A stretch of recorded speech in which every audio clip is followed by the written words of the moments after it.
Okay, so here we are. Chapter 13 is the urban environment and the impacts of living in an urban environment. The idea here is to create a sustainable city. So we're going to look at what a sustainable city looks like, but first we have to look at what we have currently going on in cities. So here are our objectives.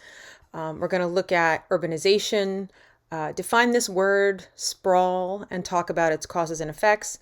Look at ways to use land sustainably and effectively and efficiently. We're going to look at some other concepts related to that. We're going to look at the impacts of urban centers, and we're going to look at what you can do to make cities sustainable. So this is the case study for this chapter, and it talks about what happened in the 70s in Portland, Oregon. The West Coast in general has been pretty progressive in looking to be sustainable. So in 1973, Oregon passed a law that said that metropolitan areas like Portland had to develop an urban growth boundary. So a hard line in the sand, so to speak, that separated an urban area from a rural area. So if you wanted to build, if you wanted to develop in the urban zone, it was encouraged. But if you wanted to apply to build in the rural zone, it would be a lot harder to get permits to do that. So the vast majority of the world's population lives in urban areas, and the shift from, living out here where we do into the city is called urbanization. And it really started at the beginning of the Industrial Revolution, when you had a lot of shift from a rural agrarian society into a more industrial society. So there wasn't as much opportunity in the farms and in the country, so then people moved to the cities. It changes a lot from the concept of urbanization looks different in a developed country versus a developing country. So where we are in a developed country, urbanization is typically slower because of the suburbs. Okay, so those are the smaller communities that ring the cities. So if you look at Philadelphia, a lot of Bucks County is considered the suburb of Philadelphia. Levittown is a suburb of Philadelphia. In developing nations, urbanization happens faster because it's safer in the cities than it is out in the rural areas. War and ecological degradation are less impactful in an urban area as opposed to in the rural areas in a developing country. Where urban areas are situated is an environmental thing.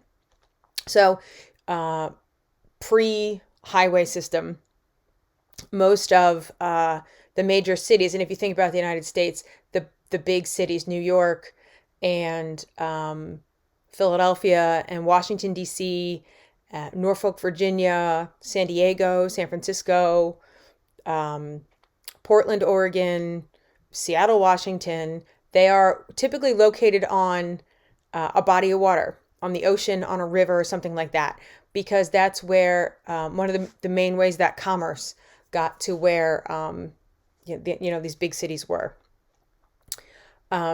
As railroads and highways developed, you were able to get urban centers, urban areas inland. So Dallas and Kansas City and St. Louis, Phoenix, areas like that. St. Louis is on a river too. I've actually been to the Dallas-Fort Worth Metroplex. It's two cities kind of mushed together. Dallas exists where Dallas-Fort Worth exists where it does is because of the oil transport, okay, and the oil companies that are there. I've been to the airport, the Dallas-Fort Worth airport. I can't imagine learning to drive in an area like you see in the picture. a lot of the southern areas and warmer areas are starting to develop faster because the baby boomer generation is looking to move to warmer places. So Dallas-Fort Worth is actually growing kind of quickly. We're going to talk about this in our key points. What caused people to move to the suburbs? What caused this idea of sprawl, which we haven't defined yet? In the 19th and early 20th centuries, a lot of the economic activity was still centered in cities. So people had to stay there because that's where the jobs were, even though there was a lot of crowding, poverty, crime, disease, all that kind of thing.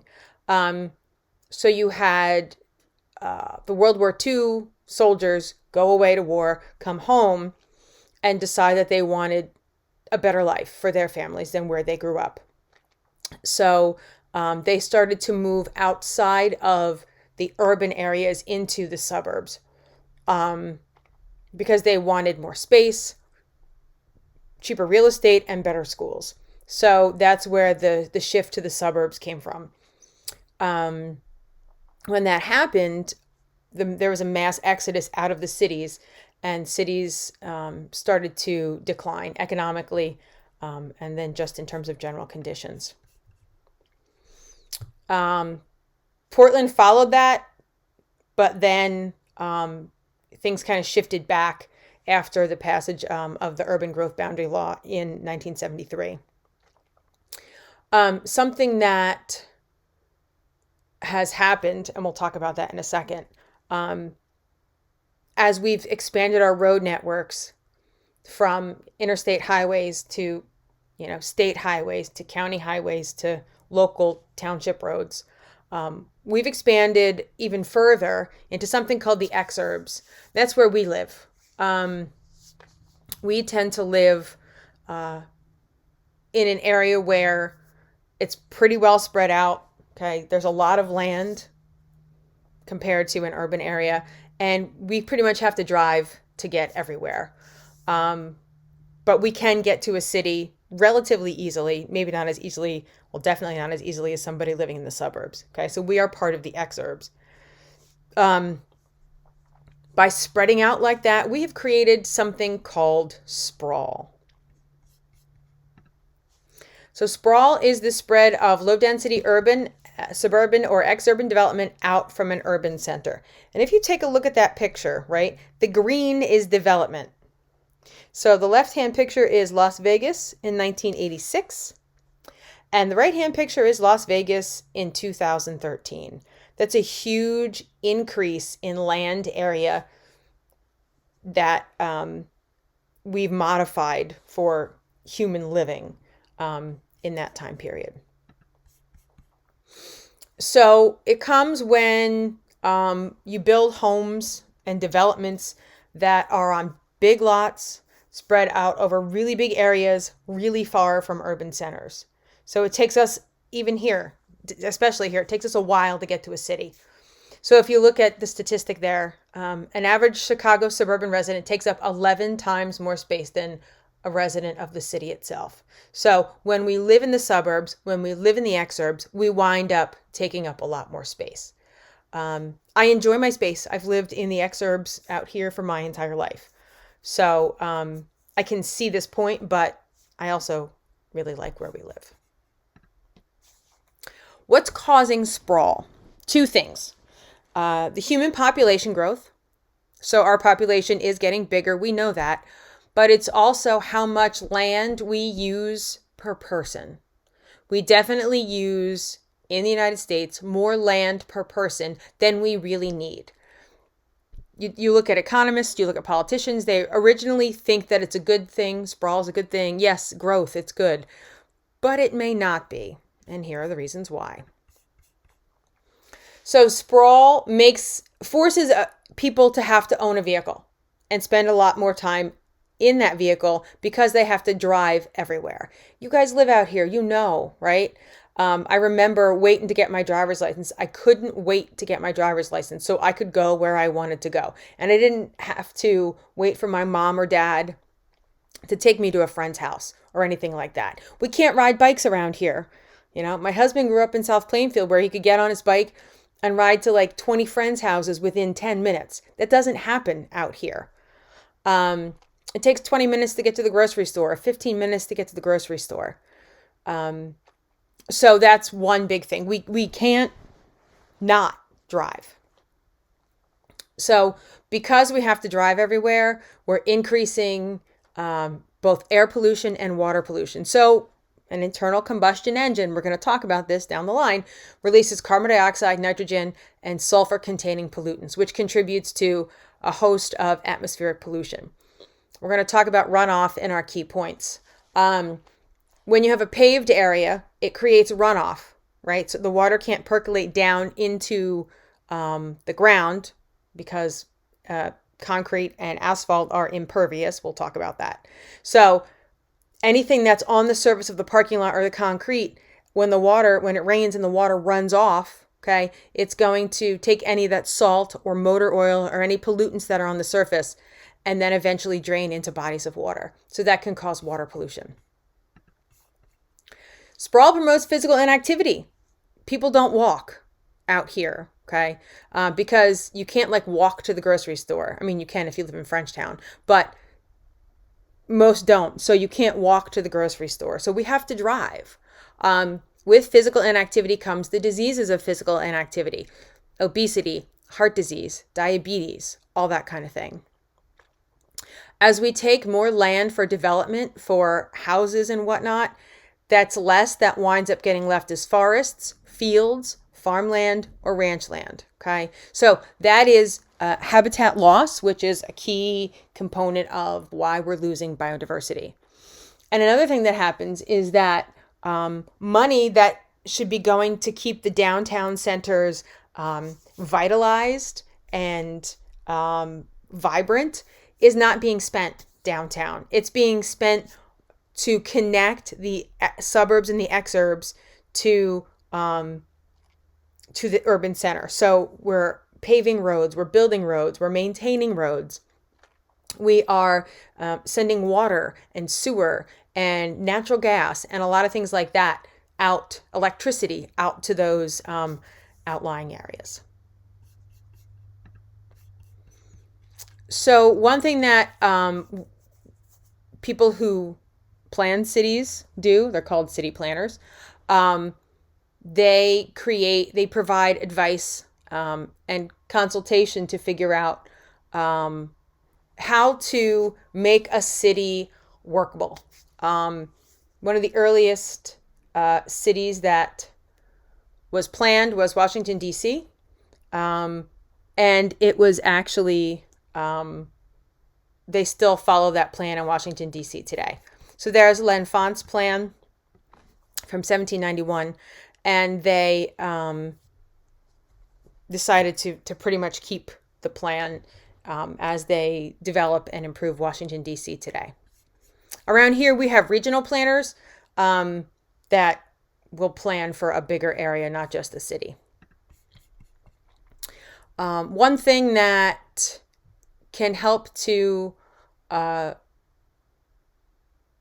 keep a city or urban area to kind of like separate urban from suburban, or to keep rural separate from urban, is the idea of zoning. So they classify, when they zone, they classify different areas for different types of development and land use. So it helps to separate things. So you can see the town center mixed use, which is this dark blue right here. That's going to be like what you see on Main Street in Flemington, or down in Lambertville, or in New Hope. You're going to have along the main drags, the main streets, you're going to have shops typically on the ground floor and apartments over top. Frenchtown's that way too. So this is going to be your commerce. Industrial is going to be near it. On the outskirts, the blocks outside of the main street, like in Frenchtown or Flemington or Lambertville, you're going to have the residential areas. Okay, and that's this lighter blue. You're going to have, these are your developments, the residential high density. This medium green is going to be residential medium density, so there's a little more space. This is kind of where we live out here in this really light green, the residential low density based on our zoning laws.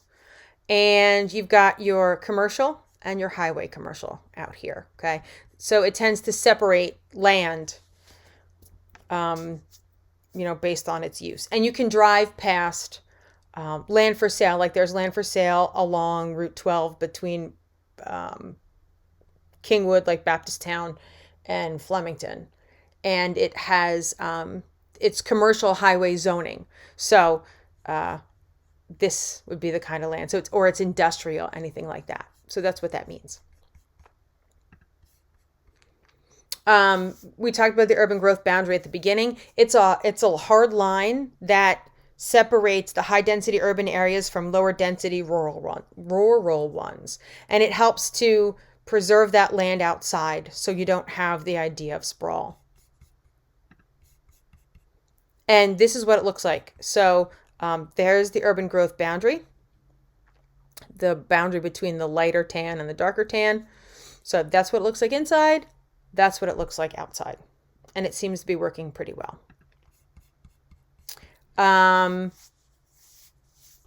Because of the fact that development doesn't really happen as much inside the urban growth boundary, housing in that urban growth boundary has become a lot less affordable. So people of moderate to lower incomes have been forced out of their neighborhoods because they can't afford to live there anymore. And that's due, this process is called gentrification. And it's actually happening quite a bit in places like Detroit and in certain areas of New York and Philadelphia. People who have lived decades, 20, 30, 40 years, or, they're the second or third generation living in this city, they can't afford to live there anymore because of the rising cost of property because of the urban growth boundary. So urbanization has its perks, but it also has its problems. We'll talk more about that in the key points. So smart growth is something that we can do to help keep development under control. So these are the examples that we can use. So you can mix land uses like we saw in zoning, create a range of housing opportunities and choices rather than just letting the wealthy people live. So that's, it reduces the idea of gentrification. Preserving open spaces, farmland, making a walkable neighborhood. That would be very cool. Encouraging the people who live there and who are vested in the area to participate in making those decisions. Okay. A variety of transportation choices, more than just a car, buses, trains, bicycles, that kind of thing.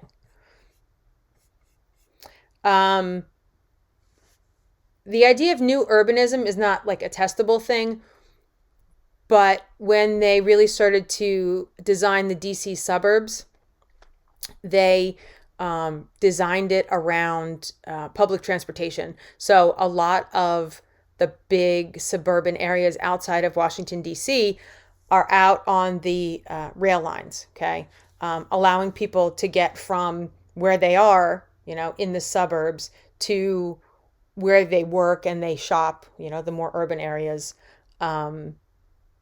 very quickly. Either you can bike there, you can bike to the train station, bike to the bus station, and get where you need to go pretty quickly. Having choices in how you get from place to place really helps cities to be sustainable and viable. So you don't necessarily have to drive a car. You can ride a bike. So you've got places to park your bike. You've got special paths for your bike. It just makes life easier if you're going to live in a city. Mass transit is another thing. So public buses, trains, subways, light rail. Mass transit is cheaper and less polluting than vehicle transit. This isn't something that I'm going to test you guys on, but it looks at energy consumption for different modes of transit. So the actual operation of the vehicle versus, other sources. And then the greenhouse gas emissions that come out. So if you look at sedans, SUVs, and pickup trucks, okay, it requires a lot more energy and produces a lot more greenhouse gas per 1,000 passengers. So it's definitely data that says that public transportation is greener, and we kind of know that. So we lag behind most nations in mass transit. And this, when you understand, when we talk a little bit about the history, you'll kind of understand why. So Japan, China, and European nations have high-speed bullet trains. We only have one. That's the Acela, that runs up and down the East Coast. Here's why. And the first bullet here is why. So we go back to the 1950s. We look at Eisenhower. And Eisenhower had an infrastructure project that he had a choice. And he could have invested in like a mass transit system, trains and that kind of thing, or he could invest in the interstate highway system. It's called the Dwight Eisenhower Interstate Highway System. So you can kind of figure out what he chose. Okay, so he invested in the highways and roadways because in the 1950s, we had a low population density and gas was very cheap. Okay. So in Eisenhower's mind and all of his advisors' minds at that point, the United States was never going to get to be densely populated. And gas was always going to be cheap. He was wrong. They were wrong. So as energy costs and populations rise, we see this demand for mass transit. But it's difficult to retrofit an entire nation for mass transit when we have a well-established roadway system. So that's the challenge. Portland, there's data from Portland to kind of show that it's feasible. And it will work over time. But, you're looking at close to 40 years here.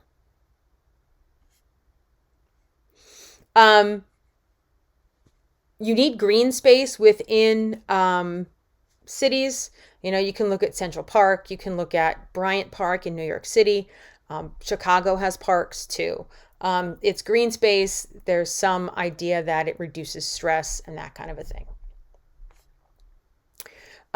Green space comes in a bunch of different ways. You can have green playgrounds, community gardens. This is the High Line in Manhattan.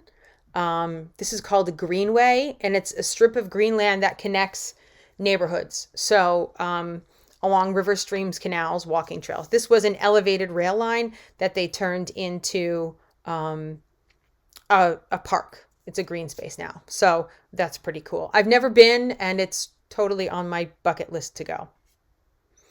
A green belt is different than a greenway. A greenway is within a city. It connects neighborhoods. A green belt is around the outside of the city. So there's Chicago, definitely an urban area. And around Chicago are these forest preserves. It's green space on the outside that urban dwellers can get to pretty easily. One thing that you can do when you look at making a city sustainable is designing a green building. So you minimize the ecological footprint of that building in terms of its operation and its construction. Okay.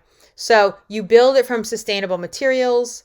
You reduce the pollution that comes out of it, air, water, soil pollution.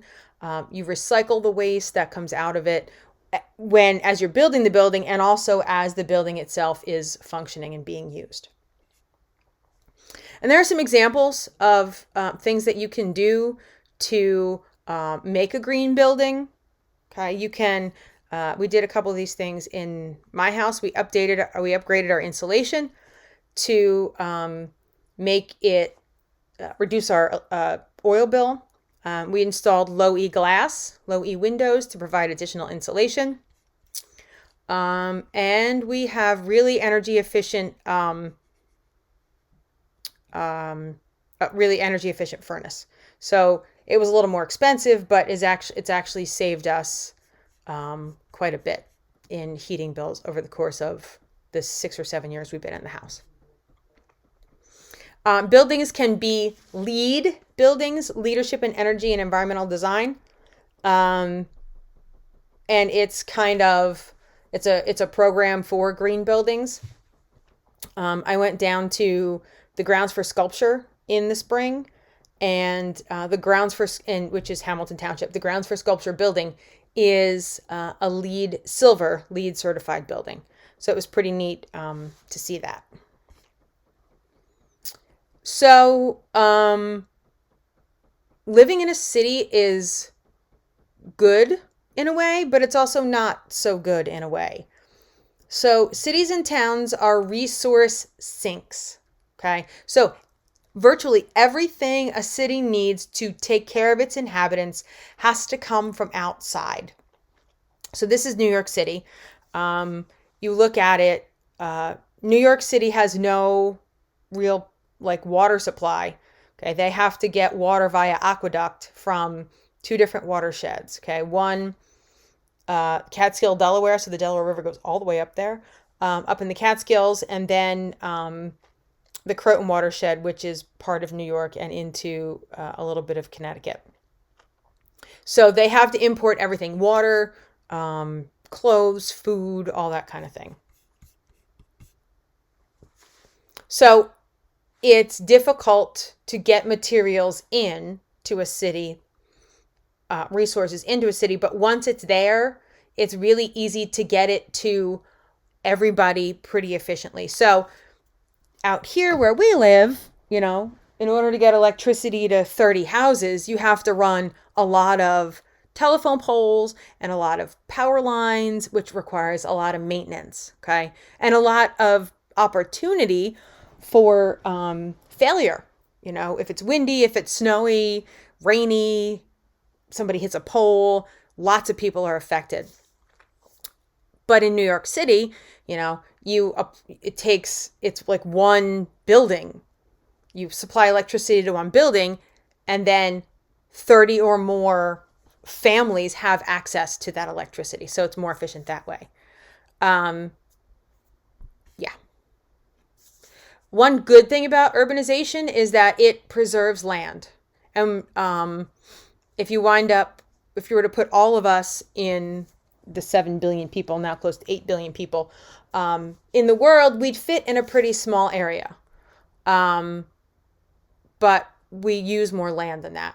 Okay. So, if we are packed together, if we do wind up living in cities, we wind up leaving more land outside undeveloped. Another problem with cities is that they suffer from pollution and they also export pollution. So, pollution from power plants within cities doesn't really affect the city. And we'll talk about that idea when we talk about acid precipitation and acid deposition.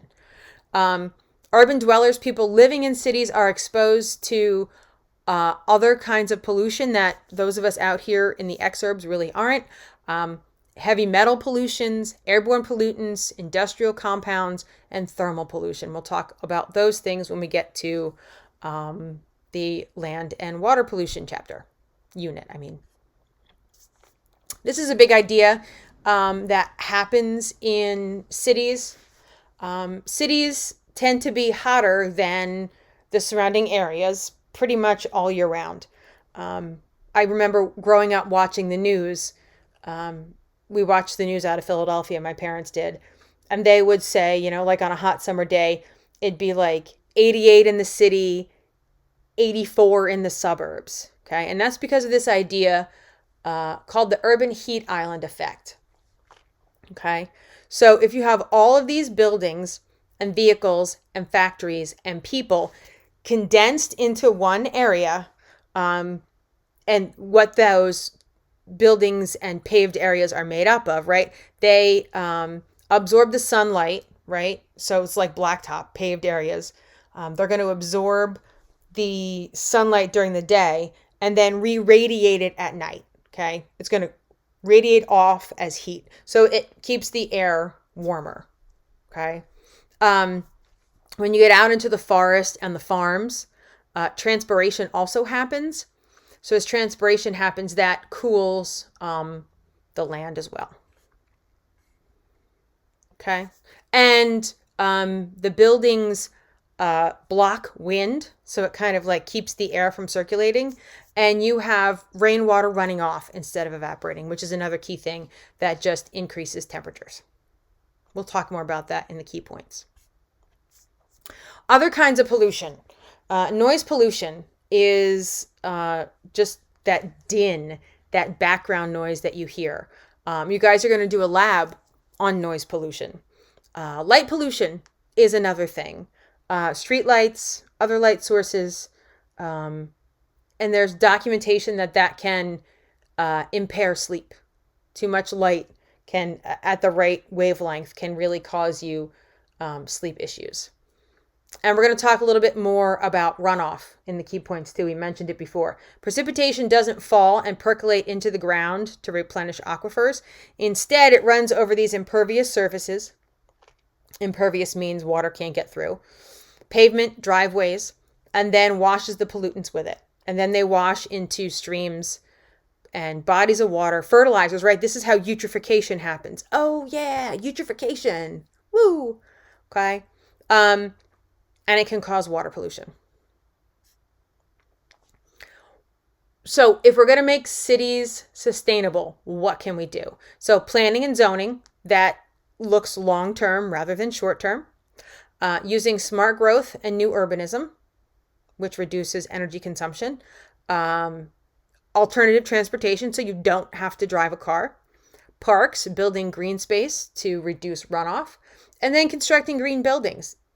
Using that LEED certification to kind of